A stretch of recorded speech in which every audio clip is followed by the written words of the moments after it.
नमस्कार, आप सभी दर्शकों का बहुत बहुत स्वागत। आप देख रहे हैं जस्ट टीवी। मैं हूं नेहा शुक्ला, लेकर हाजिर हूं स्ट्रेट टॉक।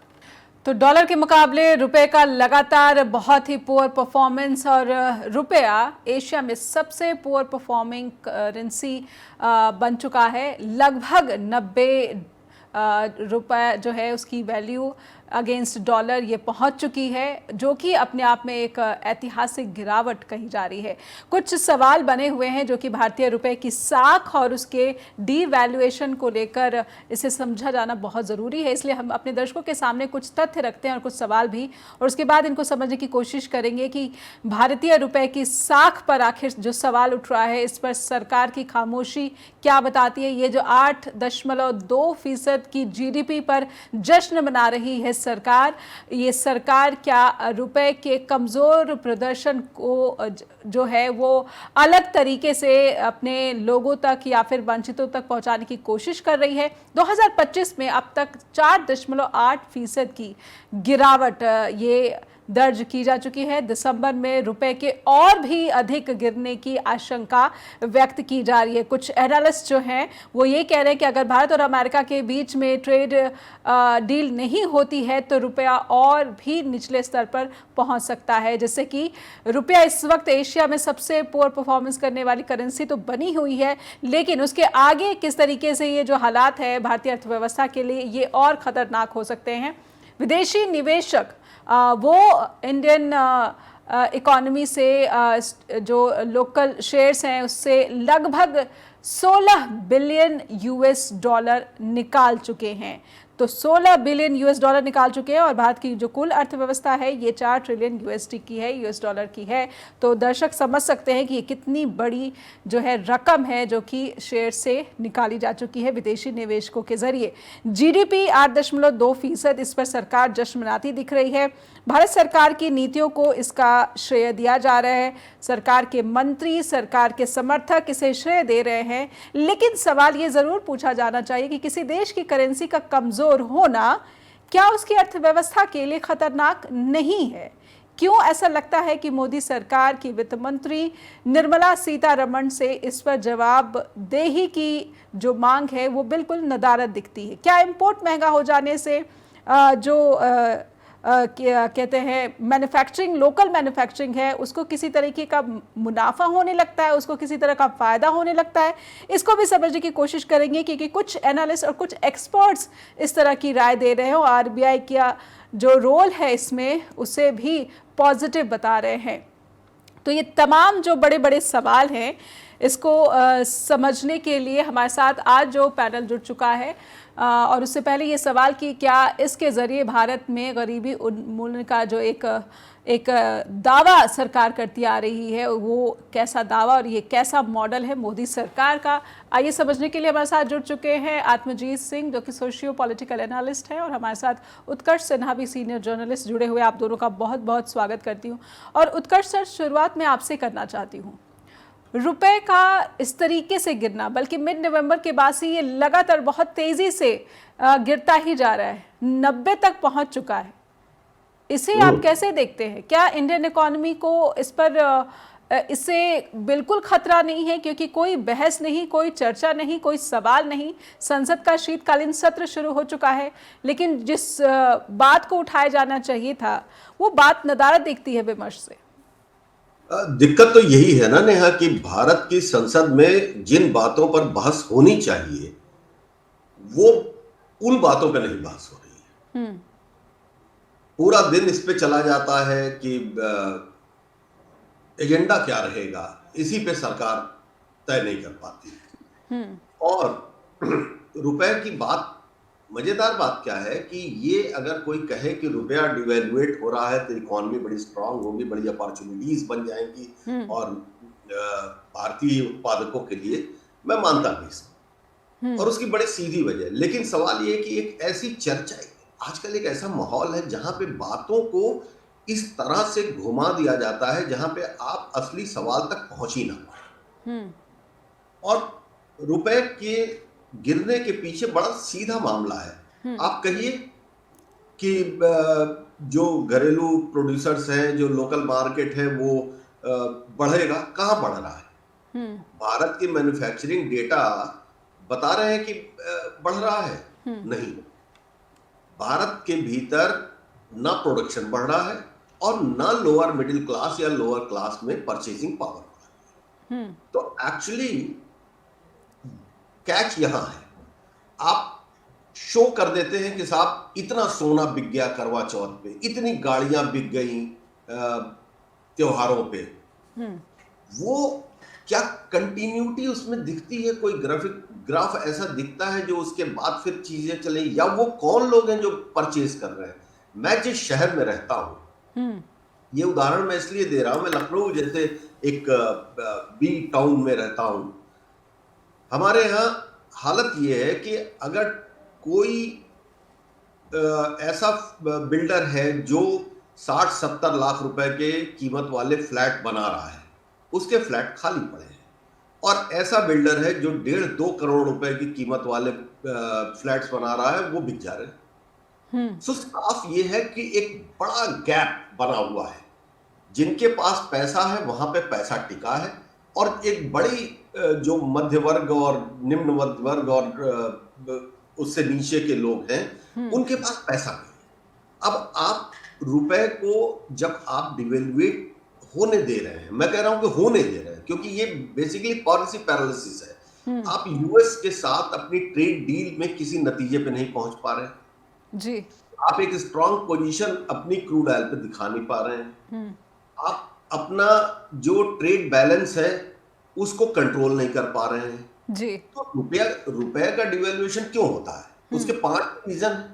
भाई एक ये कह दिया जाता है कि ठीक है कि अगर आपका बैलेंस ऑफ ट्रेड गड़बड़ है तो आप जाहिर सी बात, अब डॉलर अगर महंगा हो रहा है तो इंपोर्ट के लिए तो आपको डॉलर इस्तेमाल करना है ना जी जी। और इंपोर्ट तो कंपोनेंट्स तक के हो रहे हैं, क्योंकि मेक इन इंडिया का जो पूरा का पूरा ड्रामा था, ड्रामा वर्ड यूज कर रहा हूं, मेक इन इंडिया का पूरा ड्रामा कैसे बिखरा पड़ा है ये हम हर जगह देख सकते हैं। नॉट ओनली डेली यूज की चीजों में, वो तो चाइना के बाजार का कब्जा है उसके ऊपर, बल्कि डिफेंस जैसे इंपॉर्टेंट मामले में 6 साल में 35 लाख करोड़ के प्रोजेक्ट्स लटके पड़े हैं मेक इन इंडिया के। तो आपका ना प्रोडक्शन बढ़ रहा है, ना आपका इनकम बढ़ रही है लोकल लेवल पे। तो ये दोनों मिला के जो हालात पैदा कर रहे हैं। अच्छा, आप बता दे रहे जीडीपी 8.2, इस जीडीपी के को लेके मैं बस खत्म कर रहा हूं। 2 ही सवाल है, 2 है। एक सवाल ये कि क्या जीडीपी इकोनॉमी की ग्रोथ का एक्चुअल पैमाना है, या जैसा उर्जित पटेल एज आईएमएफ कह रहे हैं कि भारत के जीडीपी के या प्रोडक्शन के डेटा मिलते तो बड़े टाइम से हैं, लेकिन वो बहुत डाइसी हो रहे हैं, इसलिए हम इसको कैटेगरी इसको अब सी में रखेंगे क्योंकि हमें भरोसा नहीं हो रहा है जी जी। तो ये सारे सवाल है नेहा। रुपया तो इसके भीतर फंसा हुआ एक रिजल्ट है, लेकिन क्वेश्चन बहुत बड़ा है कि हम हैं कहां एक्चुअली। बिल्कुल, पर अगर ये स्थिति ऐसी दिख रही है तो ये आने वाले भविष्य के लिए बहुत बड़े जो है खतरे की जो है घंटी है, और अगर यूएस के साथ डील नहीं होती तो इसे और भी बड़ा जो है एक चुनौतीपूर्ण समय भारत के लिए बताया जा रहा है। अगर ऐसी स्थिति है तब तो ट्रंप प्रशासन जो पहले ही अपनी जो है बार्गेनिंग के लिए और अपनी ब्लैकमेलिंग के लिए जाना जाता है, वो भारत को और भी ब्लैकमेल करता हुआ नजर आएगा। एक ब्रेक लेती हूँ मैं, इससे पहले कि आत्मजीत सर से इस तमाम जो आर्थिक स्थिति है या फिर चुनौतियां हैं भारत की और रुपए के कमजोर प्रदर्शन को लेकर समझा जाए। एक ब्रेक के बाद लौटते हैं। स्ट्रेट टॉक के साथ जुड़े रहिए। फिर से स्वागत है आप सभी दर्शकों का। आप देख रहे हैं स्ट्रेट टॉक और हम समझने की कोशिश कर रहे हैं कि आखिर क्यों इंडियन करेंसी रुपी लगातार रिकॉर्ड गिरावट का सामना कर रही है और मोदी सरकार इसकी बजाय कि चिंता करती नजर आए वो जश्न मना रही है 8.2 की जीडीपी ग्रोथ को लेकर। और इस ग्रोथ पर भी जो है सवाल उठाए जा रहे हैं कि आखिर जो आंकड़े हैं सरकारी आंकड़े उस पर कितना भरोसा किया जाए, और ये जो ग्रोथ है वो क्या वाकई भारत के गरीबों की ग्रोथ है, क्या वे वाकई भारत के मिडिल क्लास जो है जो मध्यम वर्ग आय वाले जो लोग हैं समुदाय हैं उसकी ग्रोथ है। हमारे साथ आत्मजीत सिंह जुड़े हुए हैं, उनसे समझने की कोशिश करते हैं। आत्मजीत सर, आपका आकलन क्या है? अगर रुपया इतना कमजोर हो रहा है कि आगे की भी जो संभावनाएं हैं वो बहुत ही धुंधली होती जा रही है, क्योंकि अमेरिकी डील पर बहुत कुछ निर्भर होने लगा है या फिर निर्भर हो चला है। आरबीआई भी ऐसा लग रहा है कि एक समय तक ही जो है कहीं ना कहीं थोड़ा सा स्थिति को कंट्रोल कर सकता है या फिर नियंत्रण में रखने की कोशिश कर सकता है, लेकिन ऐसा लग रहा है कि अब तो ये आरबीआई के हाथ से भी निकल रहा है। देखिए, हम इसको अगर परिदृश्य में देखेंगे फाइनेंशियल इकोनॉमिक फैक्टर्स की वजह से, तो उसमें बहुत सारे फैक्टर्स हैं जो इस प्रोग्राम में समेटे नहीं जा सकते हैं। ठीक है, तो मैं पहला अपना कैवियट दे दूं कि मैं आपसे बात करूंगा 2025 की, क्योंकि 2025 के मुतालिक अगर बात करूंगा तो लोगों को करंट कॉन्टेक्स्ट में बात को समझ में आएगा। अब जो यूएस है, डॉलर है, वो क्यों सुपरचार्ज्ड है? क्योंकि फेड रेट्स जो हैं उन्होंने अट्रैक्टिव कर दिए। तो बहुत सारी एफपीआई जो हमारे देश में पड़ी थी, 16.5 बिलियन की एफपीआई यहाँ से उठ के चली गई बाहर। तो हम जिस कैपिटल निवेश की बात करते हैं, एफडीआई की बात करते हैं, तो वो एफडीआई आने की बजाय हम नेट नेगेटिव एफडीआई हो गए। मतलब कि हमारे यहाँ से पैसा जो था वो भी चला गया फॉरेन इंस्टीट्यूशनल इन्वेस्टर्स का, फॉरेन पोर्टफोलियो इन्वेस्टर्स का। तो स्टॉक मार्केट्स को कैसे मैनेज किया जा रहा है? क्योंकि दूसरा सवाल लोगों का ये खड़ा होता है कि स्टॉक मार्केट्स क्यों बढ़ रहे हैं? वो इसलिए बढ़ रहे हैं कि जो हमारे डोमेस्टिक इंस्टीट्यूशनल इन्वेस्टर्स हैं वो एफपीआई को रिप्लेस कर रहे हैं। एलआईसी है, जीआईसी है, और हमारी जो स्वामित्व वाली कंपनी है, उन सारी कंपनीज का पैसा जो है वो स्टॉक मार्केट की तरफ रूट किया जा रहा है। आप पूछेंगे भाई ये क्यों किया जा रहा है? जब एफपीआई पुल आउट कर रहे हैं, एफआईएस पुल आउट कर रहे हैं, तो हमारी डोमेस्टिक इंस्टीट्यूशनल इन्वेस्टर्स का रिस्क लेवल बढ़ जाएगा।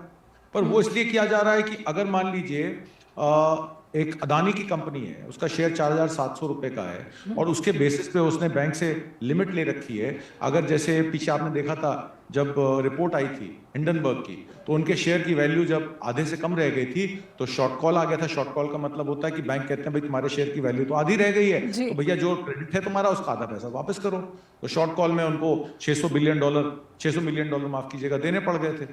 तो वो शॉर्ट कॉल ना देनी पड़े इसलिए कॉर्पोरेट्स के इन्फ्लेटेड शेयर्स को मेंटेन करने के लिए आपको इंडियन स्टॉक मार्केट में आपके डोमेस्टिक इंस्टीट्यूशनल इन्वेस्टर्स का पैसा लगाना है। तो ये तो हो गया लॉजिक कि रुपया गिर रहा है पर स्टॉक मार्केट क्यों उठ रहा है। ठीक है, दूसरा विषय आ जाता है एक्सपोर्ट का। अब आप देखिए हमारी जो एक्सपोर्ट नीति है उसमें हमारा यूएस को ही ट्रेड सरप्लस था। 10 कंट्रीज जिनको पहले 10 कंट्रीज जिनको हम एक्सपोर्ट करते हैं उनसे ज्यादा हम उनसे इंपोर्ट लेते हैं, तो ट्रेड डेफिसिट में थे। America was the only country जिसके साथ हमारा 45 बिलियन डॉलर का ट्रेड सरप्लस था। वो खत्म हो गया क्योंकि हम पे 50% टैरिफ लग गया। तो हमारा जो एक्सपोर्ट था वो जो है रीरूट हो गया। किसको रीरूट हो गया? एशियान कंट्रीज को रीरूट हो गया, जिसमें फिलीपींस है, इंडोनेशिया है, मलेशिया है, थाईलैंड है। तो उनकी इकोनॉमी क्या हुआ? क्योंकि उनपे एक्सपोर्ट ऑर्डर्स आ गए तो उनकी इकोनॉमी 8-8.5% से ग्रो होनी शुरू हो गई जी। अब हम तो बता रहे हैं कि हमारी इकोनॉमी 8.2% से ग्रो हो रही है, पर क्या ये रियल ग्रोथ है? क्योंकि अगर आप एग्रीकल्चर देखें तो एग्रीकल्चर में जो आउटपुट है उसका पैसा किसान को नहीं मिलता है। इसका मतलब है कि एग्रीकल्चर में आपकी इनपुट कॉस्ट के हिसाब से आपको आउटपुट कॉस्ट नहीं मिल रही है। मैन्युफैक्चरिंग का हिस्सा जो 2014 में 16.5% था वो घट के 13.3% ऑफिशियल है, मेरे हिसाब से तो 11% से भी नीचे है। सर्विस इंडस्ट्री, क्योंकि वैश्विक बाजारों में मंदी है तो हमें सर्विस इंडस्ट्री का काम भी कम मिल रहा है, तो हमारी जो आईटी कंपनीज हैं वो भी सफर कर रही हैं। तो भारत के भीतर तो अलग ही दावे किए जा रहे हैं, लेकिन आत्मजीत सर जो आपने कहा कि सर्विस दावे होने और दावों की सच्चाई, हम देखिए हम इस प्रोग्राम में क्या कर रहे हैं, हम दावों की सच्चाई की तो बात कर रहे हैं। आपने कहा आत्मनिर्भर भारत, आत्मनिर्भर भारत इतना निर्भर हो गया चाइना पर कि 100 बिलियन डॉलर का इंपोर्ट हमें लेना पड़ा एक्स्ट्रा। हमारा एक्सपोर्ट कितना है? 16-17 बिलियन डॉलर का। हम मंगाते कितना है? 120 बिलियन डॉलर का सामान मंगाते हैं, यानी कि 100 बिलियन डॉलर से ज्यादा चाइना से हमारा इंपोर्ट आता है। अगर वो वैल्यू एडेड आइटम्स भी ना आए तो हमारा जो एक्सपोर्ट की थोड़ी बहुत इनकम है वो भी ना हो। अब देखिए इंपोर्ट हम क्या क्या करते हैं। हमारा क्रूड ऑयल 85% इंपोर्ट होता है, हमारी वैल्यू एडेड गुड्स बाहर से इंपोर्ट होते हैं, हमारा जरूरत का सामान बाहर से इंपोर्ट होता है। इसलिए क्योंकि हमारी इकोनॉमीज ऑफ स्केल नहीं है, हमारी प्रोडक्शन कैपेसिटी हम 60-65% पे ऑपरेट कर रहे हैं, 80% पे ऑपरेट नहीं कर रहे, 90% पे ऑपरेट नहीं कर रहे। चाइना पहले प्रोडक्शन करता है, बाद में बाजार में माल बेचता है। हमारी इकोनॉमी और अमेरिका की इकोनॉमी क्या है कि पहले देखते हैं कि बाजार में रिक्वायरमेंट क्या है, उसके हिसाब से माल बनाते हैं। अमेरिका तो वैसे भी कंजम्पशन कंट्री है जी, प्रोडक्शन कंट्री नहीं है।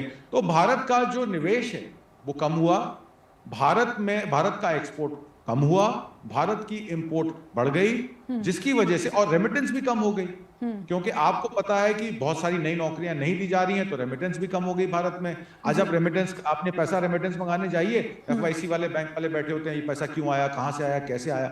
अरे भाई, जब नीरव मोदी, विजय माल्या यहां से भागे तो 12,000 15,000 करोड़ रुपया आपने पैसा ट्रांसफर कर दिया फेक एलसीज में, और किसी की रेमिटेंस आ रही है 100 200 500 हजार डॉलर की, उसके परिवार को लालन पोषण के लिए, उसके लिए 100 सवाल पूछे जा रहे हैं। तो एक टैक्स टेररिज्म शुरू हो गया। जीएसटी इंप्लीमेंटेशन में क्या हुआ, आपने इतना जीएसटी लगा दिया कि गरीब आदमी पे मार पड़ गई, और कॉर्पोरेट को आपने 0.3-0.4% का वेवर दे दिया टोटल जीडीपी में। तो कॉर्पोरेट इनकम बढ़ गई, 1% लोगों के पास 65% संसाधन आ गए, जो उनको री इन्वेस्टमेंट उन्होंने बजाय भारत में करने के, आप देखिए जितने भी बड़े कॉर्पोरेट है वो बाहर फैक्ट्रियां लगा रहे हैं, तो वो भी कैपिटल फ्लाइट गिना जाएगा।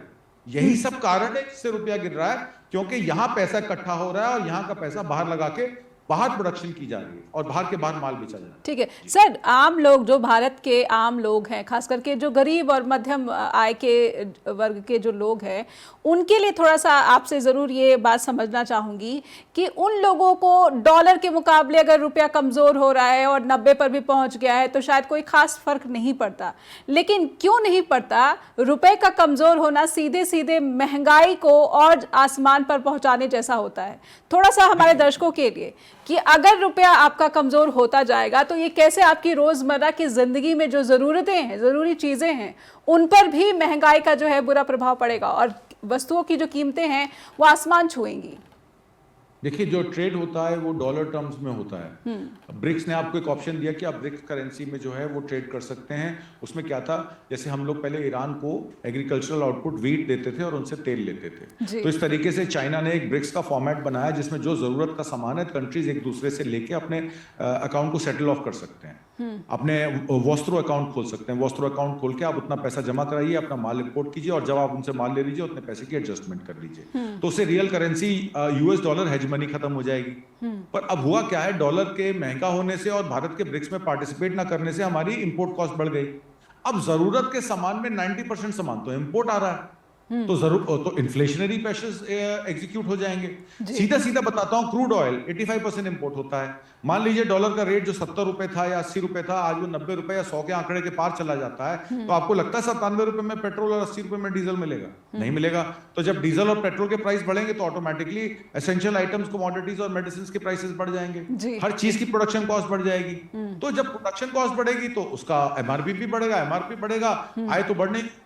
देखिए, अगर आप सरकारी नौकरी में हैं तब तो आपको फायदा है, क्योंकि आपको डीएनएस अलाउंस मिल जाता है, आपको 7वें 8वें वेतन आयोग में आपको 22% 25% की इन्फ्लेशनरी कॉस्ट को भी रिकवर हो जाती है। पर जो प्राइवेट एम्प्लॉइज हैं उनके तो मालिक इतने वो नहीं है कि उनको जो है इन्फ्लेशन का भी उनको भत्ता दें या डीएनएस अलाउंस भी दें। देखिए, इसमें एक छोटी सी एग्जांपल आपको देके अपनी बात को समाप्त करूंगा। अभी एम्प्लॉयमेंट का अगर आप डेटा निकालें तो देश के 30 करोड़ युवा बेरोजगार हैं। अदानी की संपत्ति 13 लाख करोड़ पहुंच गई, अंबानी साहब की संपत्ति 11 लाख करोड़ पहुंच गई। अदानी साहब कितने लोग एम्प्लॉय करते हैं? 19,000 लोग या 20,000 लोग एम्प्लॉय करते हैं। अंबानी साहब कितने लोगों को एम्प्लॉय करते हैं? शायद उससे ज्यादा 40,000 लोगों को एम्प्लॉय करते हैं। तो जब कैपिटल आपकी एक जगह ब्लॉक हो गई और एम्प्लॉयमेंट अपॉर्चुनिटीज बढ़ नहीं रहे हैं, सोशल वेलफेयर स्कीम बढ़ नहीं रहे हैं, पब्लिक सेक्टर वहीं का वहीं खड़ा है, तो फिर जाहिर तौर पे आप तो बात कर रही है महंगाई की, जब जेब में पैसा ही नहीं होगा तो कहने लगे हम गए थे सब्जी खरीदने, वापस आ गए कुछ लेके नहीं आए। क्यों? क्योंकि जेब में पैसे ही नहीं थे, सब्जी को देख कर आ गए, खरीद नहीं पाए क्योंकि जेब में पैसे नहीं थे। तो आम आदमी की जिंदगी तो ऐसे ही चल रही है। जी बिल्कुल बिल्कुल। एक छोटा सा ब्रेक लूंगी और ब्रेक के बाद जब लौटेंगे तो समझने की कोशिश करेंगे कि जिस जीएसटी उत्सव को मनाती हुई सरकार नज़र आ रही थी कि अब तो प्रोडक्ट्स की कीमतें कम हो जाएंगी और महंगाई से लोगों को राहत मिलेगी, ऐसा लग रहा है कि असली तो बात कुछ और थी जो सरकार लोगों से छिपा रही थी, और इसमें भारत का जो राष्ट्रीय मीडिया है वो भी पूरी तरह से मददगार भारत सरकार का बना रहा। एक ब्रेक के बाद लौटते हैं। हमारे साथ उत्कर्ष सिन्हा वरिष्ठ पत्रकार बने हुए हैं, वो आने वाले समय में भारत के लोगों के लिए किस तरह की परिस्थितियां देख पा रहे हैं आप दर्शकों तक पहुंचाएंगे। एक छोटे से ब्रेक के बाद लौटते हैं।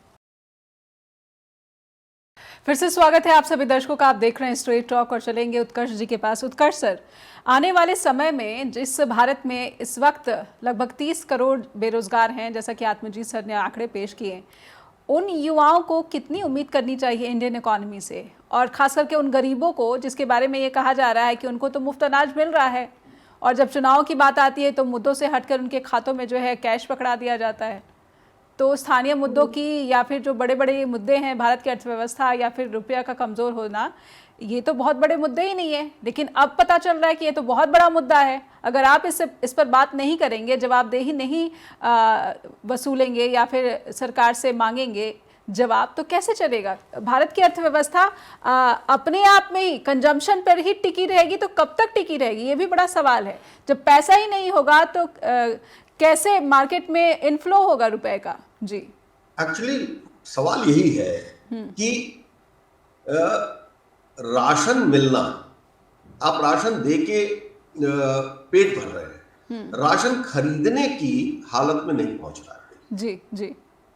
और मैं बार बार कहता हूं कि आपकी एवरेज इनकम बढ़ जाए उससे भी कुछ बहुत फर्क नहीं पड़ने वाला है, क्योंकि वो तो भाई अगर कुछ लोगों के इनकम ज्यादा बढ़ेगी तो वो उसमें कैलकुलेशन में ऐसे ही आता है। असल सवाल ये है कि नीचे अगर परचेजिंग पावर नहीं बढ़ती, अगर कैश फ्लो नीचे नहीं बढ़ता है, बॉटम टू टॉप अप्रोच जब तक नहीं आप अडॉप्ट करेंगे। अब ठीक है, ये राशन मान लीजिए आपने बांट दी, ये राशन कहां से आ रहे हैं? खरीदा जा रहा है सेंट्रली, तो सरकारी गोदामों से और उसके बाद किसी प्राइवेट सेलर से। जी जी। उनके पास तो पैसा चला गया, गवर्नमेंट रेवेन्यू से निकला और उसके पास चला गया, वो बीच में मूव नहीं किया पैसा। तो पैसा पैसा काम कब करता है? पैसा तब काम करता है जब वो चलता रहता है। अब नीचे हमें राशन तो मिल गया लेकिन हमारे हाथ में पैसा नहीं है, हम कुछ खरीदना चाहें हम नहीं खरीद सकते। इसीलिए कहा गया था, आप याद करिए यूपीए गवर्नमेंट में जब मनरेगा जैसी स्कीम आई थी उसने कैश फ्लो नीचे पहुंचाया जी। और उसके बाद फिर क्वालिटी ऑफ लाइफ में भी फर्क आया था, इंडियन इकोनॉमी में भी फर्क आया था, क्योंकि बहुत सारी चीजें देखिए, हिंदुस्तान 140-42 करोड़ लोगों का देश है, वहां पे 1 करोड़ लोग भी अगर बहुत अच्छी खरीदारी करते हैं तो एक बड़ा वॉल्यूम दिखाने के लिए आपके पास हो जाता है कि साहब त्योहारों में इतना बड़ा बाजार हो गया और ये हो गया। लेकिन बाकी के लोग क्या कर रहे हैं? उनका पैसा, उनके पास जरूरी चीजों का पैसा नहीं है। मैं बताऊं आपको, तमाम आयुष्मान योजनाओं और इन सब के बावजूद इलाज कराने के पैसे नहीं है लोगों के पास, क्योंकि पैसा एक्चुअली कंसंट्रेट कर गया है कहीं कुछ हाथों में, और वो पैसा जब तक डिस्ट्रीब्यूट नहीं होगा तब तक वो साइकिल चलेगी ही नहीं। प्रोडक्शन करने वाला प्रोडक्शन बढ़ाएगा अगर उसका कंजम्पशन नहीं है। कंजम्पशन कहाँ है? डायरेक्ट परचेज से। अब डायरेक्ट सरकार परचेज करके डिस्ट्रीब्यूट कर दे, उससे इकोनॉमी नहीं ग्रो करने वाली। इकोनॉमी तब ग्रो करेगी जब पैसा हमारे आपके हमारे साथ काम करने वाले सहयोगियों के पास पहुंचेगा। जी। अब देखिए हर जगह कैपिटलाइजेशन, जो कैपिटल का मोनोपोलाइजेशन हो रहा है।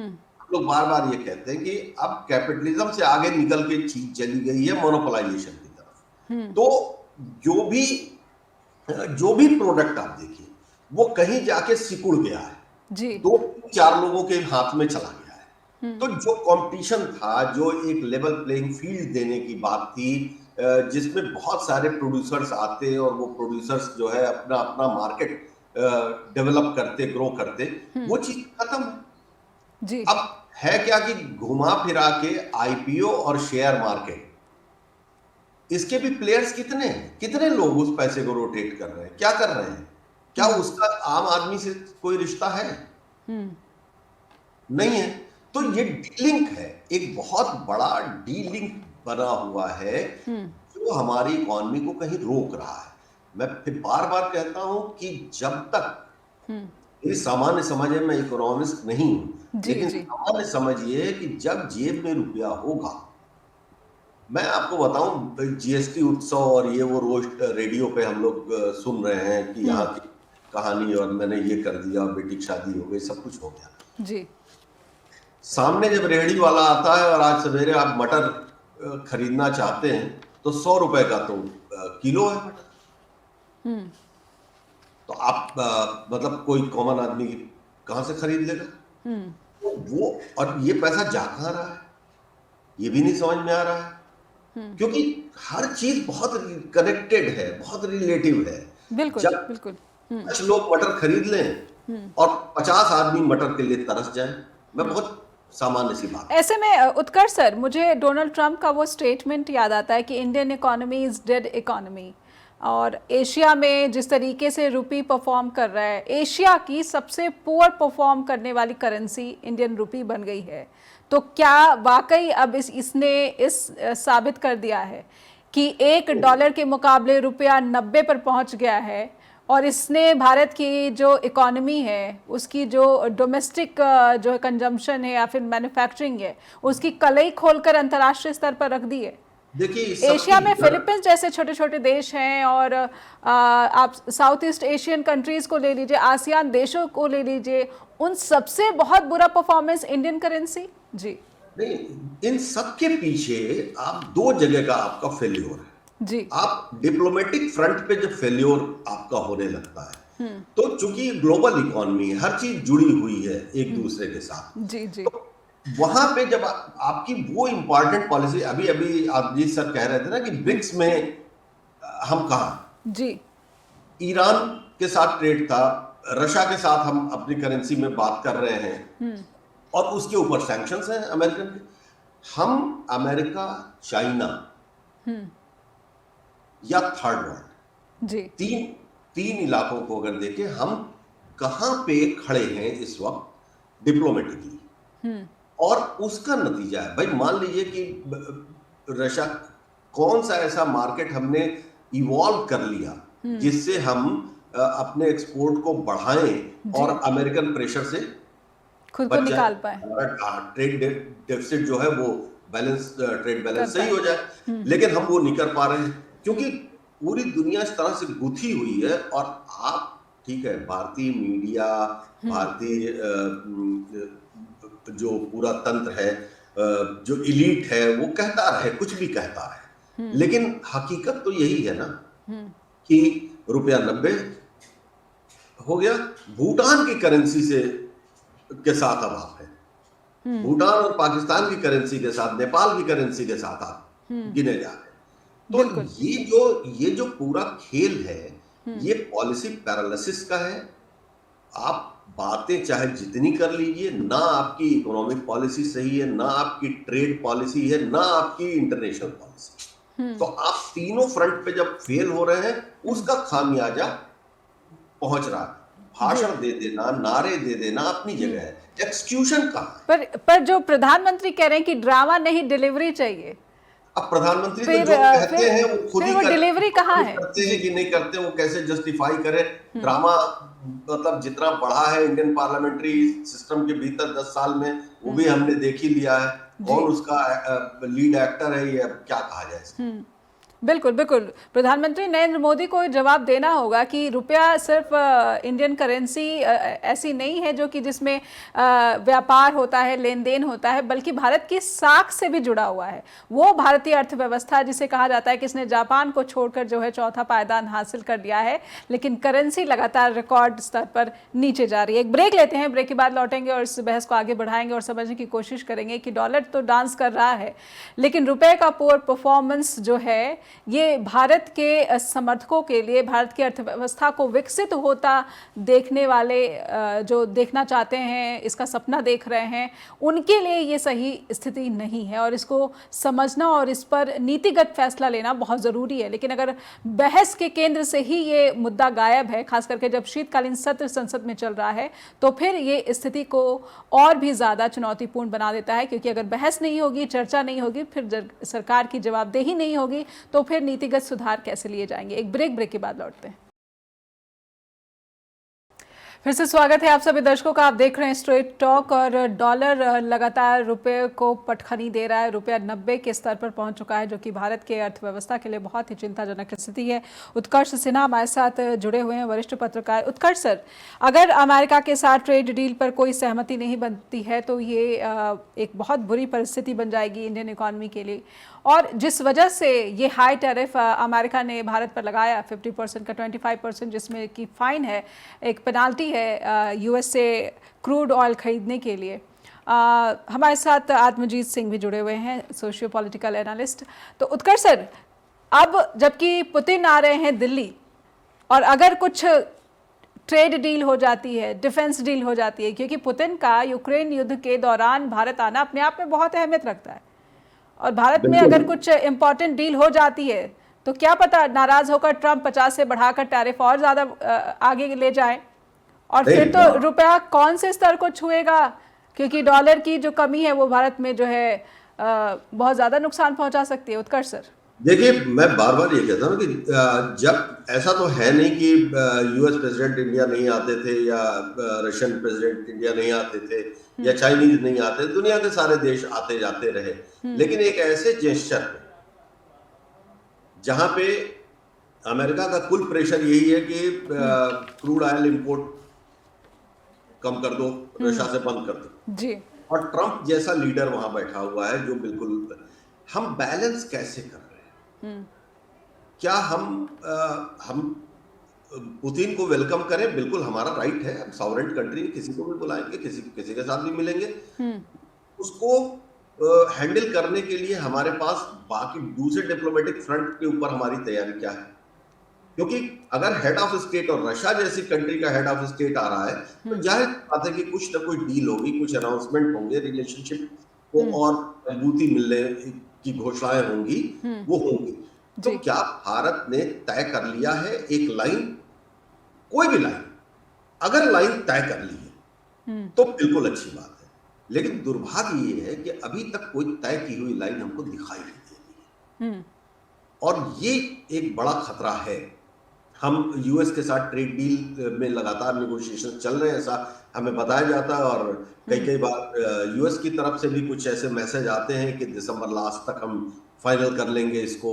बीच में भी कुछ टाइमलाइंस आती हैं, क्रॉस हो जाती हैं, ठीक है, बहुत सीरियस मैटर है, टाइम लगता है, लेकिन ये कि हमारी अल्टीमेटली लाइन क्या है, हम क्या विन करने जा रहे हैं, क्या लूज करने जा रहे हैं। बट इन मीन टाइम हमारा जो लॉस हो रहा है, जितना लंबा ये गैप हो रहा है, ये जो नुकसान हो रहा है हमारे आईटी इंडस्ट्री को, हमारे फार्मा इंडस्ट्री को, बहुत बहुत लॉस हुआ, हमारी करेंसी को जो हुआ जी, हमारी प्रायोरिटी में कितना है।